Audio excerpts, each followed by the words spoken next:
Greetings, as I, Titus Naravan Dracovin, your Lord and Emperor here at the Dracovin Empire, and welcome once more. How is everyone doing today? I hope you are doing well. It is once again time for us to dive back into the world of Golarion. That's the world of Pathfinder role-playing games system. It's its own world. If you haven't joined us for it, well, come watch a video, learn about it, and you can maybe go check out all the stuff before. And just remember, whether you're joining me, of course, live on Twitch over there, or later on YouTube, you can do all the various things to support and stuff like that. Certainly speaking over on YouTube, liking the bell, subscribing, all that kind of great stuff to support. We'll just follow me on Twitch. Okay, what do I mean by we're diving back into Golarion? Well, we're learning about another ancestry today, another group that is theoretical playable, and technically speaking, more playable in Starfinder. Yes, we're learning about the Witchwyrd. Not to say that you couldn't find it, of course, in Golarion. That is definitely a option, and we're going to go over it. And just to preference things here at the beginning, before we really dive into it, we're talking about something that is technically still legacy content because of the core project and all the stuff that's happened with the new revision of Pathfinder. But the topic for this one, Witchwyrd, I get the feeling there's not going to be any major changes. There might be a few minor details here and there, but I'm going to do my best to talk in ways that I leave out some of the stuff I know will be changed, or know doesn't apply anymore, and everything else probably won't change. These are stuff that we've seen in both 1st edition, 2nd edition, and Starfinder. Who knows if we'll see in Starfinder or 2nd edition? That's whatever they print there, they print there. But anyway, I usually start these videos after I give my little intro with books, because I like to tell you people my sources for getting this information, and I do have some good sources to point out. So we can talk about where in the Second Darkness, Children of the Void, where they were originally introduced in. This is 1st edition Venture Path. Distant Worlds, increased information on them. Numeria, Land of the Fallen Stairs, deals with some of them being there. So those are 3 books that give us the most amount of lore on them.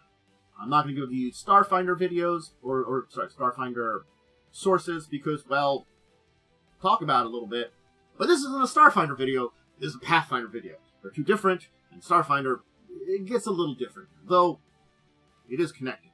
What do I mean by it is connected? Well, Witchwyrds are nice fellows that we're showing off here in the picture. They are wanderers and traders that travel between the planes and planets, going to every corner of the great beyond. That's a great way of thinking about them. They travel everywhere. Another planet, another plane, another place. Everywhere they go, everywhere they travel, everywhere they visit. Look at one. They're a little taller than your average human, about 6.5 feet tall, and weigh around 300 pounds on average. Females are a little bit shorter and have a little bit more angular features. They are adapted to a desert climate. They're hairless, they have lithe bodies that easily shed heat, and their height keeps their head far away from the heat radiation of the ground. Their skin is bluish-gray, with scatters of light that almost seems star-like. That kind of goes in there that helps mitigate ultraviolet rays in their skin. Males' eyes glow yellow, while females have more of a greenish tint to them. So you can generally tell male from female by somewhat shape, size, but mostly eye color too. Despite having a general humanoid shape, they are alien to Golarion. That's an important part about them. They are not native to Golarion. They're not native to Golarion's star system.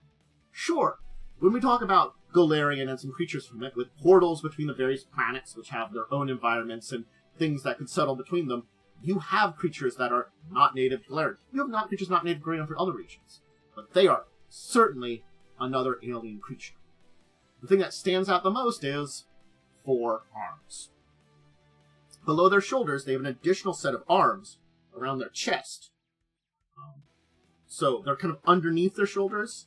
Because of their shoulders and their upper arms' muscular attachment points, they are much stronger, much more mobile than their lower arms. Now, that doesn't mean their lower arms aren't usable, but they're weaker, less mobile, So their upper arms are more for athletic tests and stuff like that. Their lower arms are more for manipulation. Despite this, though, those secondary arms are in fact easy to conceal. With their unique bony structure, basically allows them to fold their lower arms away and almost conceal them beneath clothing. So when they're trying to blend in, they can. When they're not trying to blend in, they usually wear very outlandish, very alien gear. Loose-fitting clothes in bright reds and yellows, with a distinct conical hat on top. Another important thing to note here, though, that's natural as part of them, is their ability to control over magic. They can grab a force barrage directed towards them and absorb its energy and produce magical force to fire at an opponent, basically redirecting magical energy. And they can speak to any creature that has language. So they have potent magical abilities and control over magic. And it's a little bit deeper than that when we talk about their society, ecology, and stuff like that. But yes, in general, control over magic is a unique ability to them, or a deep ability. Alright, so, what do we know about their history? Because that's a great question to ask, because we do know some things. Not a whole lot, but enough. They claim to have originated from another planet called Cyrene, which is incredibly distant to Golarion. But other than revealing the name of their planet, they will not reveal anything else about the home world. They'll tell you its name, and that's it. In ancient days, they did settle numerous planets, and many of these communities that they settled have actually evolved into distinct species in their own right. If you've missed it, I previously, go check out my series, a video on Kasatha. Kasatha are descendants from Witchwyrds that settled their planet. They evolved in the Kasatha. So we have other beings that are descended from them that evolved on other planets after these ancient settlers in the old days of the Witchwyrd, I don't know if it's called empire, settlements. There is archaeological evidence on Akaton that dates them back to having been there since the Age of Serpents. Basically, before the planet's seas froze, and Akaton became a barren desert world. They lived in great cities of stone and metal, and surviving historical records from early transactions in the hive market illustrate that ancient Akitonian life forms and even accounts for an earthfall witnessed from afar. So basically, there is evidence, that people in Akaton witnessed earthfall, that, there was other life forms there, the hive market was going on. This is ancient days. This is, well over, probably about, 10,000 years prior to the current timeline in Golarion. So we're talking, 10,000 years ago, Witchwyrd were already in the Golarion star system. And when Earthfall devastated Golarion, Aslanti colonies that were on Akaton were cut off from the homeworld. We have to remember, I've talked about it a little bit, Aslanti were colonizing a lot of things during the end time. So they were on the planet Akaton with the Witchwyrds. They're in other places too. Maybe I'll talk about an Aslanti Empire video sometime in the future. But these people now cut off, lashed out. They went to war with the Witchwyrds. And the Witchwyrds were outnumbered. While Aslanti, people that were on Golarion, were able to send a good deal of settlers. It was a planet nearby. They were travelers from very far. They didn't have the numbers. They couldn't call for the numbers the same way that the Aslanti did. Now, granted, the Aslanti people couldn't call for numbers anymore, but they had already created a great sizable population, far outnumbered. And the Witchwyrds that were there disagreed on what to do, and settled into 3 different camps. The first group submitted to the Aslanti. They decided to live amongst the conquerors. That was a small group. The largest bit of them, the largest third, built spaceships and basically followed colonies in other parts of the solar system. Remember, they probably came to Akaton from starships. Maybe they weren't traveling around, maybe they settled here. Hey, it was turning into the type of world they liked as desert creatures.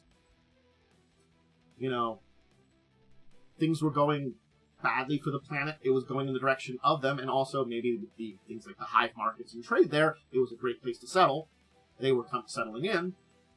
Certainly speaking, traveling nearby to one of the other planets was fine.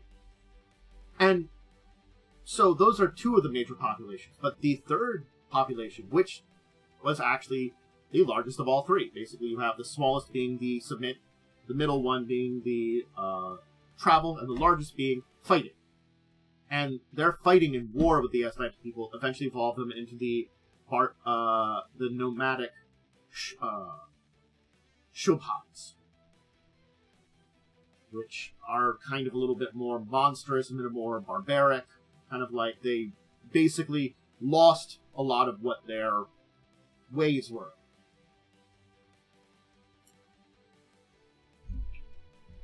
They became a warrior people and changed to be very different. Again, it's something that enough time and in location and situation, the Witchwyrds and probably magical nature evolve. So let's talk about a little bit about where they live and how they live, and a little bit of how their bodies work, because it is important to note that they do require food, water, and sleep. And they even enjoy foods that that humans would find extremely spicy. So very high spice tolerance. Love that stuff. One of the things that they can do, though, that can help support them, but not support them fully, is absorb magic. They sense it innately. They can sense magic nearby, especially in the area around them, areas that radiate magic. And they can absorb that into it. And this process, magic, is kind of released in a kind of semi-solid aura that retains water and protects them. So it's a twofold ability then too, because they're desert creatures and have to deal with things with water and stuff. When they're in an area that they can absorb magic, they kind of process it in their body, and they put out an aura then that also keeps water in on them. An area where magic is incredibly heavy. I mean, thick with magic. They can actually even draw substance from this. This is the kind of thing of like that protection to keep water in is generally just absorbing normal background magic. When it's heavy, they can kind of survive on it. But it's not perfect, and it doesn't replace food and water. They can really only sustain themselves on magic for basically a few days before they start heading into malnutrition. It staves off hunger for a little bit, if areas have a magic. Now, interestingly speaking, they have handedness. Like humans having a left hand and right hand. They have preferred hands too. The majority of them are upper right hand and lower left hand. Though you do have left-handed Witchwyrds, which are upper hand left, lower arm right. So you can see that they opposite for upper and lower, the preferredness. That's a kind of interesting juxtaposition with them in handedness. Kind of a neat little thing. Now, as wandering traders, they can be found on many planets and many planes. But it does seem the places that they prefer to come back to once they've visited are places that are desert or tropical. Hey, they like heat. They come from a tropical, deserty kind of area, or desert area. Heat's good for them. But really speaking, if there's a place where goods could be traveled, and it's connected to somewhere that people travel from distances, you can probably find a Witchwyrd. They are rarely found in numbers. But if they are dangerous.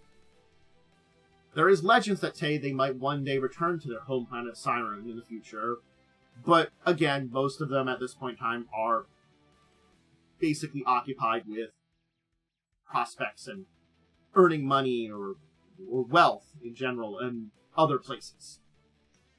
Most also prefer cosmopolitan cities when they visit it because, hey, in places very cosmopolitan, prejudice is generally non-existent. Though, they also won't mind places where they can find small towns where they can earn everybody's trust. Especially those that are located near ley lines that can provide an extra level of sustenance. They also prefer modest lifestyles and avoid attracting attention, which does actually make it very easy to move away when they need to. So it's this combination of things. They are traders. They try to be successful as business, but when they live, modesty. The success of their trade just leads to bigger and better trades and more trading and greater networks. Maybe not personal wealth, but job wealth? Now, so again, another Witchwyrd, Packmaster of Capatesh. The Witchwyrd. If you saw my video on Capatesh, you can know about this one. Yeah. So their society is very unknown. It's an unfortunate thing that, because they're usually, most of the time, encountered as an individual, you don't really get a picture of what their society actually is. Most of the time, they appear solitary.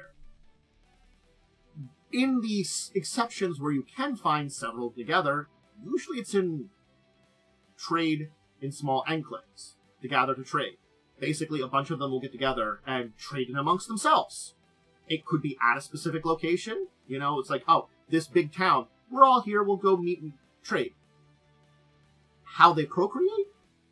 No one really knows about. And not to say we don't see juvenile Witchwyrds. It is a rarity, but you will see some, and they're usually seen in the company of more experienced traders.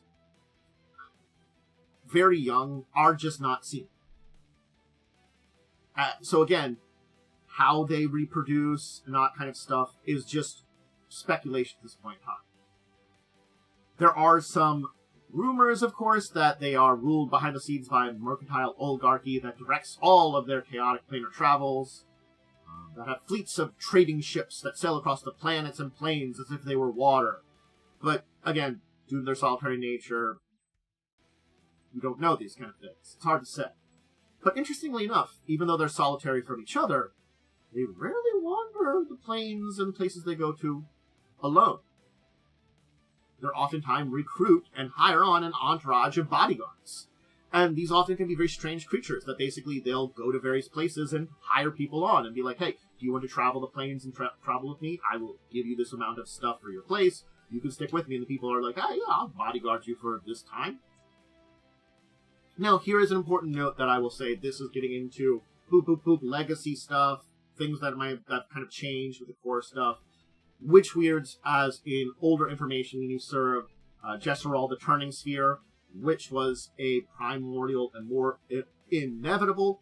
They still really exist anymore because those are a D&D thing. What has replaced them, I can't say off the top of my head. Again, I haven't dived deep into the entire planar makeup as it is now. But the creature that is Jesserol the Tuning Sphere, which could be some form of lawful being that is semi-divine, could still be worshipped by them, or served by them. Because it's the being of planes and planetary orbit, and is an indirect patron of space travel. So, does that thing still exist? I don't know. If it does, it could be named the same, it could be named something different, it could be a different kind of creature. There's a lot of questions on that, but I did want to note that that is a thing that is based on the known kind of religious connections that do exist. So it's not like they couldn't have those, it's just unusual, rare. Now again, on Golarion, we have what I'm showing off here. Packmasters of Capatesh. This is the only known group of Witchwyrds which have settled on Golarion. Doesn't mean there couldn't be others that are visiting, but for actually settled down and staying, yeah. The true identity that they are Witchwyrds is a very closely guarded secret, as they wish to do trade in their dominion and to continue without interruption. So it's more both that they are Witchwyrds and also that they are the ones ruling it.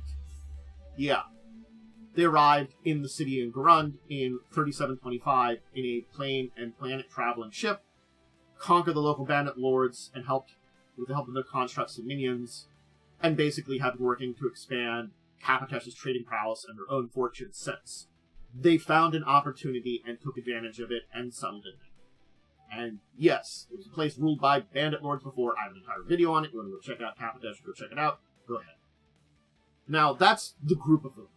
Individuals that actually have settled on Golarion aren't unknown. Very rare, but aren't unknown. So you will find in some places, an individual Witchwyrd. Some known ones is the Sky Metal Scholar Sirthrul in the Numerian city of Joth Hakados, and the explorer Greg Kopek, who lives in Blood Cove in the Long Expanse. Two of those are Witchwyrds who have settled on Golarion. They're on their own, they're doing their own things. One of them's a great explorer that, probably checking out ancient stuff in the Long Expanse, and the other's looking into Sky Metal. Those are completely different things. But, yeah, they've settled down. Planar travel, you can also find some. There's individuals that are like the three-armed Vergulux in the Plane of Shadow, and Jimvar, the Archivist in Selethos on the Dimension of Time. So these are individuals. And again, I'm going to say this here, a big grain of salt and if. Details about some of these characters could change with the core stuff and some of the locations, but most of this is generally going to be the same. These individuals kind of probably will remain the same. There isn't major changes that I really could see talking about the Witchwyrds, but there could be some minor ones. It's in the details. Devil's in the details, as they say, and this is one of those ones where details could have small changes. So keep that with a grain of salt, especially because more stuff in the core could come out where it could add in a bunch of changes I can't predict. If I find out about some major changes, I'll always revisit things. Anyway, Witchwyrds. Let's talk about them from Starfinder just for a few minutes, because we should. They're just like their Pathfinder versions of them, travelers. Work the same, can grab magical spells and stuff like that. Seeded a bunch of intelligent creatures of court there. So, shortly after the gap, they returned to Kasith, then a dying world, and told the Kasatha of a perfect world, a place called Akaton. So basically they sent some of their descendants to Akaton to join with their other descendants that were there, They're encountered in the Pack World, most common in Absalom Station. They're traders like that. Still solitary traders. They love haggling. More so than striking the deal itself. Always have mercenaries traveling with them to protect them. Yeah, and that's it. There's the simplicity on Starfinder. But yeah, no. That's Witchwyrd. That's basically my introduction to this species. And again, I think it's something that I do have to mention in videos nowadays when I'm doing it, because we are at the point in time where all the core books have come out, and we're in the revision of Pathfinder. We have Player Core 2, Monster Core, GM Core. This is the renaissance of Pathfinder 2nd Edition. It's the 2nd Edition 2.5 to a degree, This is the remaster project. We're at the end of it. And the after effects of the remaster will probably be felt for years to come.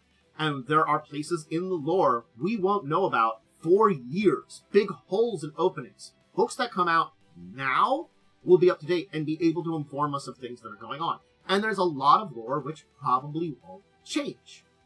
Plenty of it that doesn't. But there's plenty of little bits here. And that's why when we look at Witchwyrd, who we haven't really heard about, yeah, granted, when I talk about it here, I don't think there's going to be major changes to them. They're an interesting group of basically interstellar, interdimensional traders who go around the place and probably could be an individual your players could interact with to trade with, to get strange things from far beyond, from another planet, another place, another plane, some kind of unusual item that they may need to acquire. And there are certain places they could go. Capatesh, you might deal with them directly if you're doing an adventure there.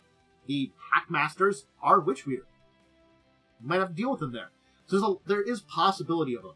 Rare on Golarion, rare for your stories. Probably a little bit more common in Starfinder because of the interstellar nature of everything and travel and everything. But nonetheless, I think they're an interesting group that I would not be against ever using. Not in the idea of a MacGuffin, but if my players are looking for something, looking deep, pointing them in the direction of a Witchwyrd. One that's visiting a city. One that's from somewhere strange. Visit all kinds of places. It might just have an unusual item. And hey, maybe in the future, we will learn about their planet. We will learn about their stuff. With Starfinder 2nd Edition coming out after I've done this video, who knows? Maybe they'll revisit a lot of the alien species and give us big updates on them. I would love that. They had a lot of really cool and interesting alien species, and yes, I would think more unusual and interesting than the Witchwyrds, but even the Witchwyrds are really interesting, and I would love to learn more about their planet, homeland, other society or stuff, and I don't know if we'll get that. But what we have is interesting, mysterious, maybe not the best for player characters, but for a good NPC. Alright, I'll leave that there today when talking about the Witchwyrd. It was a fun one to kind of dive into because, again, I don't think we'll get a lot of that revised updates for them. They seem like they're mostly intact, just little bits of the details and stuff like that may change. Places, things, connections, stuff like that. It's sort of like a lot of Pathfinder stories from 1st edition into 2nd edition don't really need huge updates. They just need little updates. And I might go, do a video on core updates individually or in groups. I don't know. I haven't decided on that. I was waiting for Player Core 2 to come out before deciding on that. And now that it's kind of out, I'm going to take a look at it and figure out where I'm going with updates to old lore. Because I do want to do those. Maybe I'll just, plan for a week of I just do a recording of updates. I don't know. Or a secondary video on something. We'll see. Anyway, hope you enjoyed. If you want to check me out live, I do these on Twitch. I record them there. Twitch has been joining me the entire time over there. They've been, here with us. If you want to give some more support, remember, check me on YouTube. Also, YouTube, Twitch, those 2 places. For live, it's Tuesdays, Thursdays, Fridays. Kind of middle, early afternoon, depending on the day, depending on life. And all those go up on YouTube, though. Same with my 2 other tabletop-related stuff that go up on Twitch and then YouTube afterwards. The first is my live play, Crimson Queen. Recommend you checking that out. It's really fun. We're playing Pathfinder 1st Edition. Really great. Always recommend that. And then discussing tabletop. We talk about news of the week and deeper discussions in tabletop. We get into these big topics, discuss them, talk about things that are coming out, and, all that kind of stuff. 6 o'clock on Saturdays. EST. All EST. Social media link below. Discord, twitter.com/x.com, whatever you call it. And, yeah. Alright, everybody. I'm gonna go hang out with Twitch. Maybe do another video. Maybe we'll do some other stuff. And we'll hang out with them for a while. So until the next time that all of you join me together, learn about an ancestry or place in Golarion or another TTRPG, I bid you all adieu and wonderful farewell.